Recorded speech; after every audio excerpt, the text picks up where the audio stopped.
Is it not possible to do IVF in a pro-life way that treats embryos as children because they are? Does not wisdom cry unto us that if we have found a potential silent holocaust of our children, that we should pause, just stop? I quoted Jack Reacher, I'll quote Vanilla Ice. Stop, collaborate, and listen. That was Alabama State Representative Ernie Yarbrough, a Republican, yesterday debating new legislation to protect in vitro fertilization while quoting both the Bible and Vanilla Ice. If it wasn't already clear, it's sort of a mess down in Alabama. And yet, somehow this week, Alabama's Republican-controlled legislature managed to pass something after the state Supreme Court ruled 2 weeks ago that frozen embryos are children and effectively ended access to fertility treatments. The new legislation, passed yesterday, aims to grant civil and criminal immunity to anyone providing IVF services, meaning doctors can't be sued if they give fertility treatments. But the legislation fails to address the fundamental question here. How does the state of Alabama define a child? Is an embryo created by IVF a person? And if you freeze an embryo, are you freezing a person? Meanwhile, at the U.S. Capitol, the cleanup effort is going even worse. Despite top Republicans in the country publicly pledging to support IVF after the Republican Senate campaign arm begged them to do so, earlier this week, Republican Senator Cindy Hyde-Smith blocked a measure that would have provided federal protection for IVF treatments. Cindy Hyde-Smith explained her position, saying, I support the ability for mothers and fathers to have total access to IVF and bringing new life into the world. I also believe human life should be protected.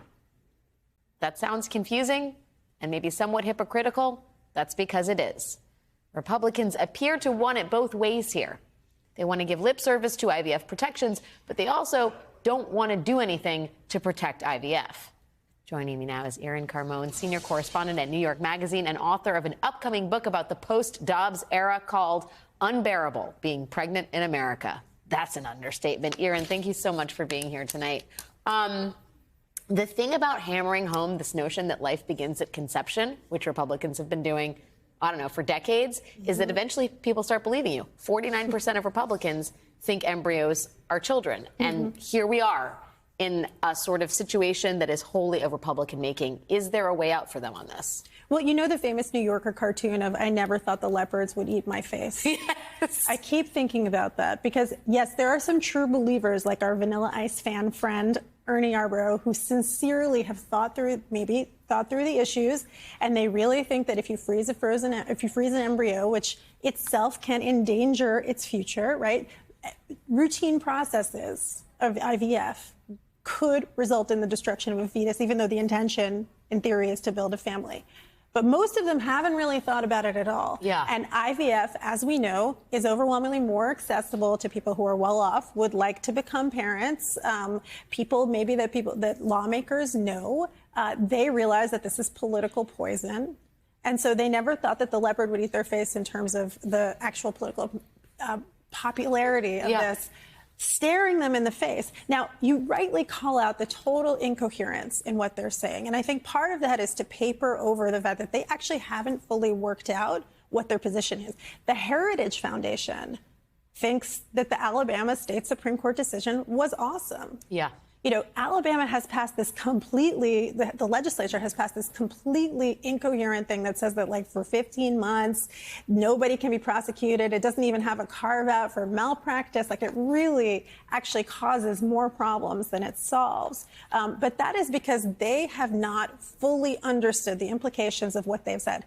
But mind you, when Alabama was debating its abortion ban, there was a legislator, Clyde Chambliss, who famously said, an embryo is not a baby because it's not in a woman. Right. You know, so they have had times to try to say, well, if I can't control a woman directly, then it doesn't There's count. not a uterus that I can, I think police. For them, they have not fully thought this through, but their own personhood laws, people like Mike Johnson, the Speaker of the House, have supported laws that would severely restrict IVF. So rather than kind of have this debate out in the open where a ton of people who are very powerful in the conservative movement are being like, yeah, Alabama State Supreme Court, they're just trying to say, IVF, it's great. And when you look into the fine print, if you even got something like a straight answer, you might find out that they support really unsustainable, difficult, like ineffective, expensive practices in IVF that anybody who has been through the process will know is the same as making it completely unavailable. Yeah.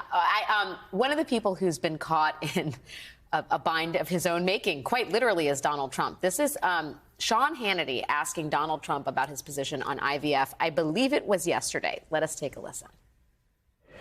You took a strong stand on IVF. Where are you on that? And what is your message to other candidates? And where are you on abortion? So I saw the IVF, and a judge in Alabama made a very harsh decision. It was very, very tough. And I came out immediately and I said, we want to help women.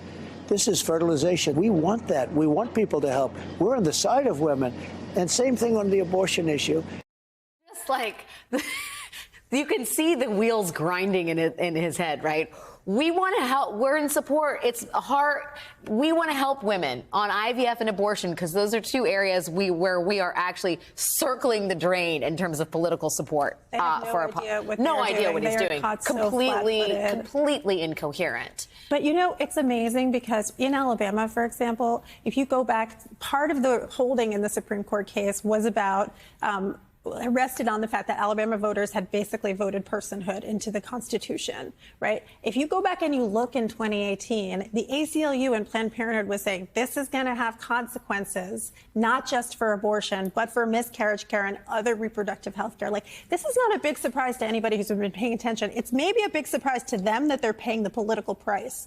But everybody who has been even remotely paying attention to this realizes the broad scope of reproductive control that they're actually talking about. The only reason they're backtracking is because they're getting in trouble for it right now. Yeah. Well, it also seems like all the tweets of support for IVF are going to amount to hill of beans. I mean, do you have any expectation that any kind of legislative solve is on the horizon? Well, in Alabama, yes, they have this totally incoherent thing that will allow them to say that there's a legislative fix. But even if it were an effective legislative fix, you still are going to run up against these, frankly, theocrats on the Alabama State Supreme Court who made it very clear there was really only one dissent in that case, which made many logical points. Everybody else, the only question is what was their reasoning in order to say that these embryos are extrauterine children who deserve protection under the Wrongful Death of a Minor Act of 1872, a time in which I think IVF was not yet contemplated. Oh, good old 1872. It dominates so much of our politics, the 19th century. Irin Carmon, thank you, my friend, for your time and great reporting. Great to see you. Thanks.